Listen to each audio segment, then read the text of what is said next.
तो आज हम पढ़ेंगे ब्रह्म पुराण का अगला अध्याय, जिसका नाम है चक्षु तीर्थ का महात्मा। ब्रह्मा जी कहते हैं, चक्षु तीर्थ रूप और सौभाग्य देने वाला है। जहाँ भगवान योगेश्वर गौतमी के दक्षिण तट पर निवास करते हैं, वहाँ पर्वत के शिखर पर भौवन नगर विख्यात स्थान है। यहाँ छात्र धर्मपरायण राजा भौवन निवास करते थे। उसी नगर में वृद्ध कौशिक नाम के एक ब्राह्मण थे, जिनके वेद वेताओं में श्रेष्ठ गौतम नामक पुत्र हुआ। गौतम जी एक वैश्य के साथ मित्रता हुई। वैश्य का नाम मणिकुंडल था। उनमें एक दरिद्र और दूसरा धनी था, तो भी दोनों एक दूसरे के हितैषी थे। एक दिन गौतम ने अपने धनी मित्र मणिकुंडल में एकांत में प्रेम पूर्वक कहा, मित्र, हम लोग धन का उपार्जन करने के लिए पर्वतों और समुद्रों की यात्रा करें। यदि अनुकूल सुख न प्राप्त हुआ तो समझना चाहिए जवानी व्यर्थ गई। धन के बिना सौख्य कैसे प्राप्त हो सकता है? अहो, निर्धन मनुष्य को धिक्कार है। कुंडल ने ब्राह्मण से कहा, मेरे पिता ने बहुत धन कमाया है, अब अधिक धन लेकर क्या करूंगा? तब ब्राह्मण ने पुनः मणिकुंडल से कहा, जो धर्म, अर्थ, ज्ञान और भोगों से तृप्त हो जाए, ऐसा कौन पुरुष प्रशंसनीय माना जाता है? सखे, इन सब की अधिकाधिक वृद्धि ही समस्त शरीरधारियों की अभिष्ट होती है। जो प्राणी अपने ही व्यवसाय से जीवन निर्वाह करते हैं, वे धन्य हैं। जो दूसरे के दिए हुए धन से संतोष लाभ करते हैं, वे कष्ट से ही जीते हैं। जो पुत्र अपने बाहुबल का आश्रय लेकर धन का उपार्जन करता है और पिता के धन को हाथ से नहीं छूता, वह संसार में कृतार्थ होता है। धन अभिलाषी ब्राह्मण का यह कथन सुनकर वैश्य ने उसे सत्य माना और घर से रत्न लाकर गौतम को देते हुए कहा, मित्र, इस धन से हम लोग सुखपूर्वक देश देशांतरों में भ्रमण करेंगे और धन कमाकर फिर अपने घर को लौट आएंगे। वैसे तो अपनी सद्भावना के अनुसार सत्य ही कहता था, किंतु ब्राह्मण उसे धोखा दे रहा था। उसके मन में पाप था, किंतु वैश्य उसे ऐसा नहीं समझता था। दोनों ने आपस में सलाह की और माता पिता को सूचना दिए बिना ही धन कमाने के लिए देश देशांतर में चल दिए। ब्राह्मण सोचने लगा, जिस किसी उपाय से हो सके वैश्य का धन ले लो। अहो, पृथ्वी पर सहस्त्रों सुंदर नगर है, जहाँ काम की अधिष्ठात्री देवी जैसी अभिष्ट भोग प्रदान करने वाली युवतियां है। यदि यत्न पूर्वक धन लाकर उनको दिया जाए तो वे सदा भोगी ला सकती है और वही जीवन सफल है। किस प्रकार वैसे से अपने हाथ में आए हुए धन को हड़प कर उसका इच्छा अनुसार उपभोग करूं? यह सोचते हुए गौतम ने मणिकुंडल से हंसते हंसते कहा, पाप से ही जीवों की उन्नति होती है और वे मनोवांछित सुख प्राप्त करते हैं। संसार में धर्मात्मा लोग दुख के ही भागी देखे जाते हैं। अतः एकमात्र दुख ही जिसका फल ले, उस धर्म से क्या लाभ? वैश्य ने कहा, ऐसी बात नहीं है। धर्म में ही सुख की स्थिति है। पाप में तो केवल दुख, भय, शोक, दरिद्रता और क्लेश ही रहते हैं। जहाँ धर्म है वही मुक्ति है। भला अपना धर्म क्या नष्ट हो सकता है? इस प्रकार विवाद करते हुए दोनों में यह शर्त लग गई कि जिसका पक्ष श्रेष्ठ हो वह दूसरे का धन ले ले। वे बोले, अब चलकर हम दोनों किसी से पूछे, धर्मात्मा प्रबल होता है या अधर्मी? वेद से लोक का ही मत श्रेष्ठ है, क्योंकि लोक में ही धर्म से सुख होता है। इस प्रकार विवाद करके दोनों सब लोगों से पूछने लगे कि पृथ्वी पर धर्म प्रबल है या अधर्म। यह प्रश्न सामने आने पर कोई बोले, जो धर्म के अनुसार चलते उन्हें दुख भोगना पड़ता है और बड़े बड़े पापी मनुष्य सुखी है। यह निर्णय सुनकर वैश्य ने अपना सारा धन ब्राह्मण को दे दिया। मणिमान धर्मवेताओं में श्रेष्ठ था। वह बाजी हार जाने पर भी धर्म की प्रशंसा करता रहा। ब्राह्मण ने मणिमान से पूछा, क्या तुम अब भी धर्म की प्रशंसा करते हो? वैश्य बोला, हाँ। ब्राह्मण फिर कहने लगा, वैश्य, मैंने तुम्हारा सारा धन जीत लिया, फिर भी निर्लज की तरह धर्म की बात क्यों करते हो? देखो, स्वेच्छाचारी होने पर भी मैंने ही धर्म को जीता है। ब्राह्मण की बात सुनकर वैश्य ने मुस्कुराते हुए कहा, सखे, जैसे धन्यों में पुलाक और पंखधारी चिड़ियों में छोटी मक्खियां होती है, वैसे ही मैं उन मनुष्यों को विचारणी मानता हूँ जिनमें धर्म नहीं होता। चारों पुरुषार्थों में पहले धर्म का नाम आता है, अर्थ और काम उसके बाद आते हैं। वह धर्म मुझ में मौजूद है, फिर तुम कैसे कहते हो कि मैंने जीत लिया? यह सुनकर ब्राह्मण ने पुनः वैश्य से कहा, अब दोनों हो हाथों की बाजी लगाई जाए। वैश्य बोला, ठीक है। फिर दोनों ने जाकर पहले की ही भांति लौकिक मनुष्य से पूछा, निर्णय जो का त्यों रहा। ब्राह्मण ने बोला, फिर मेरी विजय हुई। योग आकर उसने वैश्य के दोनों हाथ काट डाले और पूछा, अब धर्म को कैसा मानते हो? ब्राह्मण के इस प्रकार आक्षेप करने पर वैश्य ने कहा, मेरे प्राण कंठ तक आ जाए तो भी मैं धर्म को ही श्रेष्ठ मानता रहूंगा। धर्म ही देहधारियों, माता पिता, सुहृद और बंधु है। इस तरह दोनों का विवाद चलता रहा। ब्राह्मण धनवान हो गया और वैसे धन के साथ साथ दोनों बाहों से भी हाथ धो बैठा। इस तरह भ्रमण करते हुए दोनों गौतमी गंगा के तट पर आ पहुंचे। जहाँ योगेश्वर श्रीहरि का निवास स्थान है। वहां आने पर फिर दोनों में विवाद आरंभ हो गया।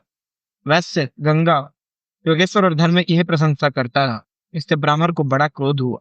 वह वैश्य पर आक्षेप करते हुए बोला, धन चला गया, दोनों हाथ कट गए, अब केवल तुम्हारे प्राण बाकी है। यदि फिर मेरे मत के विपरीत कोई बात मुंह से निकालोगे तो मैं तलवार से तुम्हारा सिर काट लूंगा। वैश्य हंस पड़ा। उसने पुनः गौतम को चुनौती देते हुए कहा, मैं तो धर्म को ही बड़ा मानता हूँ, तुम्हारी जैसी इच्छा हो कर लो। जो ब्राह्मण गुरु देवता वेद धर्म और भगवान विष्णु की निंदा करता है वह पापाचारी मनुष्य पाप रूप है, वह स्पर्श करने योग्य नहीं है। धर्म को दूषित करने वाला उस दुराचारी पापात्मा का परित्याग कर देना चाहिए। तब ब्राह्मण ने कुपित होकर कहा, यदि तुम धर्म की प्रशंसा करते हो तो हम दोनों की प्राणों की बाजी लग जाए। वैश्य ने कहा, ठीक है। फिर दोनों ने साधारण लोगों से पूछा, किंतु लोगों ने पहले ही जैसा उत्तर दिया। उस समय गौतमी के दक्षिण तट पर भगवान योगेश्वर के सामने ब्राह्मण ने वैश्य को गिरा दिया और उसकी आंखें निकाल ली। फिर कहा, वैश्य, प्रतिदिन धर्म की प्रशंसा करने से ही तुम इस दशा को पहुंचे हो। तुम्हारा धन गया, आंखें गई और दोनों हाथ काट लिए गए। मित्र, अब तुमसे विदा लेकर जाता हूँ। फिर कभी बातचीत में इस धर्म की प्रशंसा न करना। यो कहकर गौतम चला गया। उसके जाने पर वैश्य प्रवर मणिकुंडल धन बाहु और नेत्र से रहित होने के कारण शोकग्रस्त हो गया। तथापि वह निरंतर धर्म का ही स्मरण करता था। अनेक प्रकार की चिंता करते हुए वह भूतल पर निश्चेत होकर पड़ा था। उसके हृदय में उत्साह नहीं रह गया था। वह शोक सागर में डूबा हुआ था। दिन बीता, रजनी का आगमन हुआ और चंद्रमंडल का उदय हो गया। उस दिन शुक्ल पक्ष की एकादशी थी। एकादशी को वहां लंका से विभीषण आया करते थे। उस दिन भी आए। उन्होंने पुत्र राक्षसों सहित गौतमी गंगा में स्नान किया और योगेश्वर भगवान विष्णु की विधि पूर्वक पूजा की। विभीषण का पुत्र भी दूसरे विभीषण के समान धर्मात्मा था। उसे लोग वैभीषण ही कहते थे। वैभीषणी ने वैश्य को देखा और उससे वार्तालाप किया। वैश्य का यथावत वृतांत जानकर उस धर्मज्ञ ने अपने पिता लंकापति महात्मा विभीषण को बतलाया। लंकेश्वर ने अपने गुराकर पुत्र से प्रसन्नता पूर्वक कहा, बेटा, भगवान श्री राम मेरे गुरु आराध्य देव है और उनके आदरणीय भक्त हनुमान जी मेरे सखा है। आज से बहुत पहले कार्य आ पड़ने पर हनुमान जी बहुत बड़ा पर्वत उठा लाए थे, जो सब प्रकार की औषधियों का भंडार था। उस समय 2 औषधियों की आवश्यकता थी, विशल्यकरणी और मृत संजीवनी। उन दोनों औषधियों को लाकर उन्होंने भगवान श्री राम को अर्पित किया। जब उनकी आवश्यकता पूर्ण हो गई तब वे पुनः उस पर्वत को उठाकर हिमालय पर ले गए और वहीं रखाए। हनुमान जी बड़े वेग से जा रहे थे, इसलिए विशल्यकरणी नाम की औषधि गौतमी गंगा के तट पर गिर पड़ी थी, जहाँ भगवान योगेश्वर का स्थान है। वहीं वह औषधि है, उसे ले आकर तुम भगवान का स्मरण करते हुए इसके हृदय पर रख दो। उससे यह उदार बुद्धि वैश्य अपने संपूर्ण अभिष्टों को प्राप्त कर लेगा। विभीषणी बोला, पिताजी, मुझे शीघ्र ही वह औषधि दिखा दीजिए, विलंब न कीजिए। दूसरों की पीड़ा दूर करने से बढ़कर तीनों लोकों में दूसरा कोई कल्याणकारी कार्य नहीं है। विभीषण ने बहुत अच्छा कहकर पुत्र को वह औषधि दिखा दी। उसने इसे त्वाह इत्यादि मंत्र को पढ़कर उस वृक्ष की एक शाखा तोड़ दी और उसे ले आकर वैश्य के हृदय पर रख दिया। उसका स्पर्श होते ही वैश्य के नेत्र और आंख जो के त्यों हो गए। मणि मंत्र और औषधियों के प्रभाव को कोई नहीं जानता। वैश्य ने धर्म का चिंतन करते हुए गौतमी गंगा में स्नान किया और योगेश्वर भगवान विष्णु को नमस्कार करके पुनः वहां से यात्रा की। उसने अपने साथ औषधि की टूटी हुई शाखा भी ले ली। देश देशांतरों में भ्रमण करते हुए मणिकुंडल एक राजधानी में पहुंचा जो महापुर के नाम से विख्यात थी। वहां के महाबली राजा महाराज के नाम से प्रसिद्ध थे। राजा के कोई पुत्र नहीं था, एक पुत्री थी, उसकी भी आंखें नष्ट हो चुकी थी।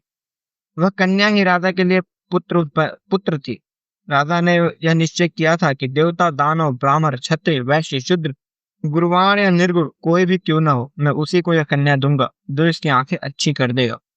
मुझे अपने राज्य के साथ ही कन्या का दान करना है। महाराज ने घोषणा सब और करा दी थी। वैश्य ने यह घोषणा सुनकर कहा, मैं निश्चय ही राजकुमारी की खोई हुई आंखें पुनः ला दूंगा। राज कर्मचारी शीघ्र ही वैश्य को लेकर गया और महाराज को उसने सब बातें बताई। वैश्य ने उस काष्ठ का स्पर्श कराया और राजकुमारी के नेत्र ठीक हो गए। यह देखकर राजा को बड़ा विस्मय हुआ। उन्होंने पूछा, आप कौन है? वैश्य ने राजा से अपना सब हाल ठीक ठीक कह सुनाया। फिर बोला, ब्राह्मणों के प्रसाद से तो धर्म, तपस्या, दान, यज्ञ और दिव्य औषधि के प्रभाव से मुझ में ऐसी शक्ति आई है। वैश्य का यह कथन सुनकर महाराज को अत्यंत आश्चर्य हुआ। वे बोले, अहो, ये महानुभाव कोई देवता ही होंगे। अन्यथा देवेतर मनुष्य में ऐसी शक्ति कैसे देखी जाती। अतः इन्हें राज्य के साथ ही अपनी कन्या अवश्य दूंगा।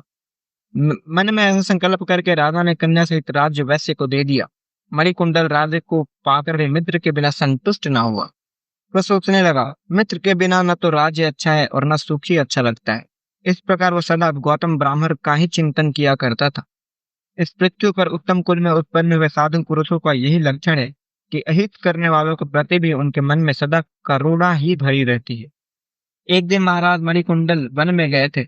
वहां उन्होंने अपने पूर्व मित्र गौतम ब्राह्मण को देखा। पापी जुआरियों ने उनका सब धन छीन लिया था। धर्मज्ञ मणिकुंडल ने अपने ब्राह्मण मित्र को साथ ले लिया, उसका विधि पूर्वक पूजन किया और धर्म का सब प्रभाव भी बतलाया। फिर समस्त पापों को निवृत्ति के लिए गौतमी गंगा में स्नान कराया। वैश्य के देश में जो सगोत्र बंधु बांधव थे, उनको तथा गौतम ब्राह्मण के बंधु बांधव वृद्ध कौशिक आदि को उन्होंने बुलवाया और सबके साथ देव पूजन पूर्वक गौतमी के तट पर यज्ञ किया। तदनंतर शरीर का अंत होने पर वे स्वर्ग लोक में गए। वहां स्थान वृक्ष संजीवन तीर्थ, चक्षु तीर्थ, योगेश्वर तीर्थ कहलाने लगा। वह स्मरण मात्र से पुण्य देने वाला, मन को प्रसन्न रखने वाला और समस्त दुर्भावनाओं को नाश करने वाला है। बोलिए भगवान विष्णु की जय।